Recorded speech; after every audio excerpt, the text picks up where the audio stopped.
ಸಂಪುಟ ವಿಸ್ತರಣೆ ಯಾವಾಗ ಅನ್ನುವಂಥದ್ದಕ್ಕೆ ಉತ್ತರ ಸಿಗಬೇಕಷ್ಟೇ. ಯಾಕೆಂದ್ರೆ ಇದು ಮುಗಿಯದ ಕತೆ ಆಗ್ಬಿಟ್ಟಿದೆ. ಸೀರಿಯಲ್ ತರ ಪ್ರತಿದಿನ ಎಪಿಸೋಡ್ಗಳು ಬರ್ತಾ ಇದಾವೆ, ಬಿಟ್ರೆ ಕ್ಲೈಮ್ಯಾಕ್ಸ್ ಮಾತ್ರ ಗೊತ್ತಾಗ್ತಾ ಇಲ್ಲ. ಓದ ಪುಟ್ಟ ಬಂದ ಪುಟ್ಟ ಆಗ್ತಾ ಇದೆ ಸಿಎಂದು, ಮಾಜಿ CM Rahul Gandhi full busy ರೀತಿಯಲ್ಲಿ ಇದಕ್ಕೊಂದು ಗ್ರೀನ್ ಸಿಗ್ನಲ್ ಕೊಡ್ಲಿಕ್ಕೆ ಆಗ್ತಾ ಇಲ್ಲ. ಸಂಪುಟ ವಿಸ್ತರಣೆಗೆ ಶುರುವಾಗಿದೆ ಕೌಂಟ್ ಡೌನ್ ಅಂತ ಹೇಳ್ತಾನೇ ಇದೀವಿ. ಬಟ್ ನೋಡ್ಬೇಕು ಈ ಬಾರಿನಾದ್ರೂ ಆಗುತ್ತಾ ಅಂತ.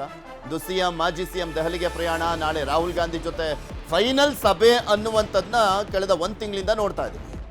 20 ಸ್ಥಾನಗಳಿಗೆ 60ಕ್ಕೂ ಅಧಿಕ ಆಕಾಂಕ್ಷಿಗಳು, ಜಾತಿ, ಪ್ರಾದೇಶಿಕತೆ, ಜಿಲ್ಲಾವಾರು, ಪಕ್ಷನಿಷ್ಠೆ, ಕೆಲಸದ ಮಾನದಂಡ ಇದೆಲ್ಲವೂ ಕೂಡ ಇಂಪಾರ್ಟೆಂಟ್ ಆಗುತ್ತೆ. ಹೊಸ ಮುಖಗಳಿಗೆ ಆದ್ಯತೆ ಅಂತ ಹೇಳ್ತಾ ಇದ್ದಾರಂತೆ ರಾಹುಲ್ ಗಾಂಧಿ ಅವರು. ಈ ವಾರವೇ ಎಲ್ಲ ಪ್ರಕ್ರಿಯೆ ಮುಗಿಸ್ತೇವೆ. ದೆಹಲಿಗೆ ತೆರಳುವ ಮುನ್ನ ಸಿಎಂ ಹೇಳಿಕೆಯನ್ನ ಕೊಟ್ಟಿದ್ದಾರೆ. ಸಿಎಂ ನಿವಾಸಕ್ಕೆ ಆಗಮಿಸ್ತಾ ಇದ್ರು ಸಚಿವ ಸ್ಥಾನದ ಆಕಾಂಕ್ಷಿಗಳು. ಇನ್ನೂ ಲಾಬಿಯನ್ನ ಮಾಡ್ತಾನೆ ಇದ್ದಾರೆ. ಪಾಪ 8-9 ತಿಂಗಳಿಂದ ಲಾಬಿ ಅದು.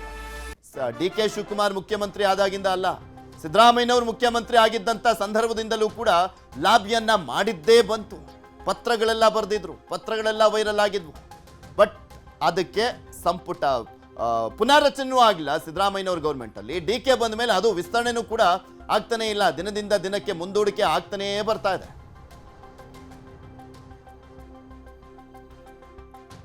ಇಲ್ಲಿ ಪ್ರಮುಖವಾಗಿ ನಾವು ನೋಡ್ತಾ ಇದೀವಲ್ಲ, 20 ಸ್ಥಾನಗಳಿದ್ದಾವೆ.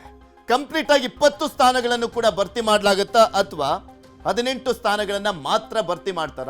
ಹಿರಿಯರು, ಕಿರಿಯರು, ಜಿಲ್ಲಾವಾರು, ಪ್ರಾದೇಶಿಕವಾರು, ಸಮುದಾಯವಾರು ಈ ರೀತಿಯಾಗಿ ಆದ್ಯತೆಯನ್ನ ಕೊಡಬೇಕಾಗಿದೆ.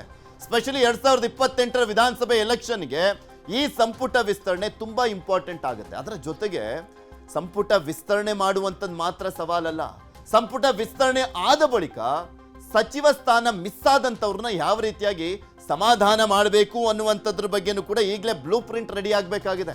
ಸೊ ಆ ಒಂದು ನಿಟ್ಟಿನಲ್ಲೇ ಮೀನಾಮೇಷಗಳಾಗ್ತಾ ಇರುವಂಥದ್ದು. ಇನ್ನು ಉಳಿದಿರುವಂಥದ್ದು 22 ತಿಂಗಳು ಮಾತ್ರ. ಈಗ ಆಲ್ರೆಡಿ ಜೂನ್ ಆಯಿತು, ಜುಲೈಯೂ ಆಗೋಯ್ತು, ಇನ್ನು 22 ತಿಂಗಳಿದೆ. 22 ತಿಂಗಳಿಗೆ ಮಂತ್ರಿಗಳಾಗುವಂಥವ್ರು ಯಾರು, ಯಾವ ರೀತಿಯಾಗಿ ಅವರನ್ನ ಕನ್ಸಿಡರ್ ಮಾಡಬೇಕು, ಯಾವ ಮಾನದಂಡದಲ್ಲಿ ಕನ್ಸಿಡರ್ ಮಾಡಬೇಕು, ಸಮುದಾಯವಾರು ಯಾವ ರೀತಿಯಾಗಿ ಕೊಡಬೇಕು, ಜಿಲ್ಲಾವಾರು ಹೇಗೆ ಕೊಡಬೇಕು, ತುಂಬಾ ಆಕ್ಟಿವ್ ಆಗಿರುವಂಥ ನಾಯಕರುಗಳು ಬೇಕಾಗಿರುವಂಥದ್ದು. ಇವಾಗ ನಾನು ಏನು ಮಾಡಿದ್ರು ನಡೆಯುತ್ತೆ, ಇನ್ನೊಂದು 2 ವರ್ಷ ಅಲ್ವಾ, ನೆಕ್ಸ್ಟ್ ನಿಂತ್ಕೊಳ್ತೀನೋ ಇಲ್ವೋ, ಗೆಲ್ತೀನೋ ಇಲ್ವೋ ಅನ್ನುವಂಥ ಮೆಂಟಾಲಿಟಿ ಇರೋರಿಗೆ ಕೊಡಬೇಕಾ ಬೇಡವಾ, ಇದೆಲ್ಲವೂ ಪ್ರಶ್ನೆಗಳಿದಾವೆ. ಸೊ ಅದೆಲ್ಲದಕ್ಕೂ ಕೂಡ ಉತ್ತರ ಹುಡುಕಿದ್ದಾರೆ ಅಂತ ಹೇಳಲಾಗ್ತಾ ಇದೆ. ರಾಜ್ಯ ಘಟಕದಿಂದ ಒಮ್ಮತದಿಂದ ಈಗ ಆಲ್ರೆಡಿ ಸೆಲೆಕ್ಟ್ ಮಾಡಲಾಗಿದೆ ಒಂದು ಪಟ್ಟಿಯನ್ನ ಅಂತ. ಅದಕ್ಕೆ ರಾಹುಲ್ ಗಾಂಧಿ ಅವರು ಒಪ್ಪಿಗೆ ಕೊಡಬೇಕಾಗಿದೆ ಅಷ್ಟೇ. ರಾಹುಲ್ ಗಾಂಧಿ ಅವರ ತಲೆಯಲ್ಲಿ ಇನ್ಯಾರ್ಯಾರು ಇದ್ದಾರೋ ಏನೋ ಗೊತ್ತಿಲ್ಲ. ಇವ್ರನ್ನ ಸೇರಿಸಿ ಅವ್ರನ್ನ ಸೇರಿಸಿ ಅಂತ ಏನಾದರೂ ಸೇರಿಸ್ತಾರ? ಮಾತೆತ್ತಿದ್ರೆ ಮಹಿಳಾ ಪ್ರಾತಿನಿಧ್ಯತೆ ಬಗ್ಗೆ ಮಾತನಾಡ್ತಾರೆ. ಯಾವಾಗ ಬಂದ್ರು, ಯಾವ ಸರ್ಕಾರ ಬಂದ್ರು ಬರೀ ಒಂದು ಸ್ಥಾನವನ್ನ ಮಾತ್ರ ಮಹಿಳಾ ಮತ್ತು ಮಕ್ಕಳ ಕಲ್ಯಾಣ ಇಲಾಖೆ ಕಾರಣಕ್ಕೋಸ್ಕರ ಒಬ್ರು ಮಹಿಳೆಯರಿಗೆ ಕೊಡ್ತಾ ಬರ್ತಾ ಇದ್ದಾರೆ. ಈ ಬಾರಿನಾದ್ರೂ 1-2-3 ಜನಕ್ಕಾದ್ರೂ ಕೊಡ್ಲಿಕ್ಕೆ ಮುಂದಾಗ್ತಾರ ನೋಡ್ಬೇಕು. ಅಥವಾ ಬರೀ ಬಾಯಿ ಮಾತಿಗೆ ಮಾತ್ರ ಮಹಿಳಾ ಪ್ರಾತಿನಿಧ್ಯತೆ, ಮಹಿಳಾ ಬಿಲ್ಲು ಅಂತ ಮಾತನಾಡ್ತಾರ? ನಿಜಕ್ಕೂ ಆನ್ ಗ್ರೌಂಡ್ ಅಲ್ಲೂ ಕೂಡ ಸಚಿವ ಸಂಪುಟದಲ್ಲೂ ಕೂಡ 3 ಸ್ಥಾನ ಕೊಟ್ಟು ಒಂದು ಮೆಸೇಜ್ ಏನಾದ್ರೂ ಕೊಡ್ತಾರ ಮಹಿಳೆಯರಿಗೆ ಆದ್ಯತೆ ಅನ್ನುವಂಥದ್ರ ಬಗ್ಗೆ ಕಾದ್ ನೋಡ್ಬೇಕು. ಕ್ಯಾಬಿನೆಟ್ ವಿಚಾರ ತಾವೆಲ್ಲ ಆತುರದಲ್ಲಿದ್ದೀರಿ.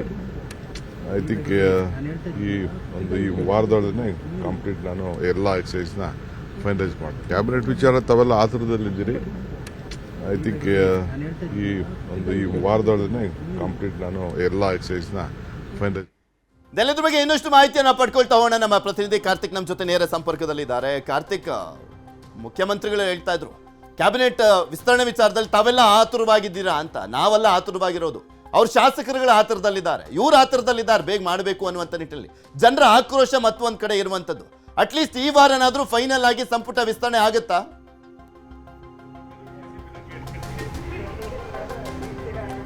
ಪೃಥ್ವಿ, ನಿಶ್ಚಿತವಾಗಿ ಈ ಒಂದು ಸಂಪುಟ ವಿಸ್ತರಣೆಗೆ ಈಗ ಮುಹೂರ್ತ ಫಿಕ್ಸ್ ಆದಂತೆ ಕಾಣಿಸ್ತಾ ಇದೆ. ನಾಳೆ ಬಹುತೇಕ ಕಾಂಗ್ರೆಸ್ನ ಹೈಕಮಾಂಡ್ ನಾಯಕರು ಒಂದು ಸಭೆಯನ್ನ ನಡೆಸ್ತಾರೆ. ಆ ಒಂದು ಸಭೆಯಲ್ಲಿ ಸಿಎಂ DK ಶಿವಕುಮಾರ್ ಹಾಗೆ ಮಾಜಿ ಸಿಎಂ ಸಿದ್ದರಾಮಯ್ಯ ಹಾಗೆ KPCC ಅಧ್ಯಕ್ಷರಾಗಿರುವಂತಹ BK ಹರಿಪ್ರಸಾದ್ ಅವರು ಉಪಸ್ಥಿತರಿರ್ತಾರೆ. ಮಲ್ಲಿಕಾರ್ಜುನ್ ಖರ್ಗೆ ಅವರ ನೇತೃತ್ವದಲ್ಲಿ ನಡೆಯುವಂತಹ ಸಭೆಯಲ್ಲಿ ಒಂದು ಅಂತಿಮವಾಗಿರುವಂತಹ ನಿರ್ಧಾರವನ್ನು ತೆಗೆದುಕೊಳ್ಳಲಾಗುತ್ತೆ.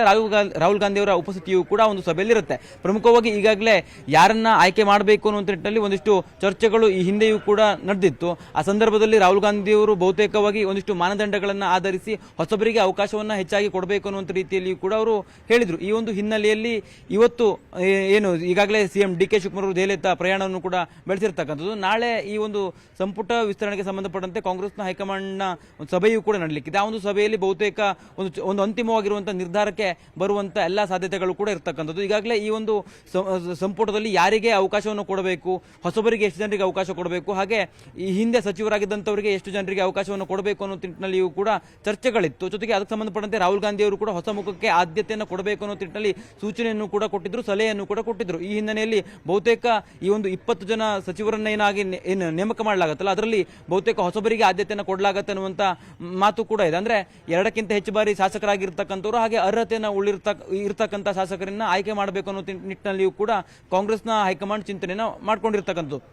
ಬಹುತೇಕ 10 ಜನರಿಗೆ ಹೊಸಬರನ್ನ ನೇಮಕ ಮಾಡುವಂತ ಎಲ್ಲ ಸಾಧ್ಯತೆಗಳು ಕೂಡ ಇರತಕ್ಕಂಥದ್ದು. ಜೊತೆಗೆ ಈ ಹಿಂದೆ ಸಿದ್ದರಾಮಯ್ಯನವರ ಕ್ಯಾಬಿನೆಟ್ ಅಲ್ಲಿ ಇದ್ದಂತ ಸಚಿವರಿಗೂ ಕೂಡ ಅವಕಾಶವನ್ನ ಕೊಡುವಂತ ಸಾಧ್ಯತೆಗಳು ಇರುವಂತದ್ದು. ಜೊತೆಗೆ ಮಹಿಳೆಯರಿಗೂ ಕೂಡ ಈ ಬಾರಿ 1ಕ್ಕಿಂತ ಹೆಚ್ಚು ಸಚಿವ ಸ್ಥಾನವನ್ನು ಕೊಡಬೇಕು ಅನ್ನೋ ನಿಟ್ಟಿನಲ್ಲಿಯೂ ಕೂಡ ಚರ್ಚೆಗಳಿದೆ. ಜೊತೆಗೆ ಈ ಹಿಂದೆ ಈ ಒಂದು ಸಂಪುಟ ವಿಸ್ತರಣೆಗೆ ಸಂಬಂಧಪಟ್ಟಂತೆ ಸಭೆ ನಡೆಸಿದ ಸಂದರ್ಭದಲ್ಲಿ ಪ್ರಿಯಾಂಕಾ ಗಾಂಧಿ ಅವರು ಕೂಡ ಆ ಒಂದು ವಿಚಾರವನ್ನು ಪ್ರಸ್ತಾಪ ಮಾಡಿದ್ರು ಅನ್ನುವಂಥದ್ದು ಕೂಡ ಮುನ್ನೆಲೆಗೆ ಬಂದಿತ್ತು. ಅಂದ್ರೆ ಪ್ರತಿ ಬಾರಿಯೂ ಕೂಡ ಕ್ಯಾಬಿನೆಟ್ ನಲ್ಲಿ ಕೇವಲ ಓರ್ವ ಮಹಿಳೆಗೆ ಮಾತ್ರ ಸಚಿವ ಸ್ಥಾನ ಸಿಗಬೇಕಾ, ಹಾಗಾದ್ರೆ 1ಕ್ಕಿಂತ ಹೆಚ್ಚು ಸ್ಥಾನ ಸಿಗೋದು ಯಾವಾಗ, ಅವಕಾಶವನ್ನು ಕೊಡಬೇಕಲ್ವಾ ಅನ್ನುವಂಥ ರೀತಿಯಲ್ಲಿ ಅವರ ಅಭಿಪ್ರಾಯವನ್ನ ಅಲ್ಲಿ ಸಲ್ಲಿಕೆ ಮಾಡಿದ್ರು. ಈ ಒಂದು ಹಿನ್ನೆಲೆಯಲ್ಲಿ ಈ ಬಾರಿ ಕ್ಯಾಬಿನೆಟ್ ವಿಸ್ತರಣೆ ಆದಂತಹ ಸಂದರ್ಭದಲ್ಲಿ 1ಕ್ಕಿಂತ ಹೆಚ್ಚು ಮಹಿಳೆಯರಿಗೆ ಅವಕಾಶ ಕೊಡುವಂತ ಸಾಧ್ಯತೆಗಳು ಕೂಡ ಇರತಕ್ಕಂಥದ್ದು. ಈಗಾಗಲೇ ಈ ಒಂದು ಮಹಿಳಾ ಶಾಸಕರಲ್ಲಿಯೂ ಕೂಡ ಸಾಕಷ್ಟು ಪೈಪೋಟಿಗಳಿದೆ.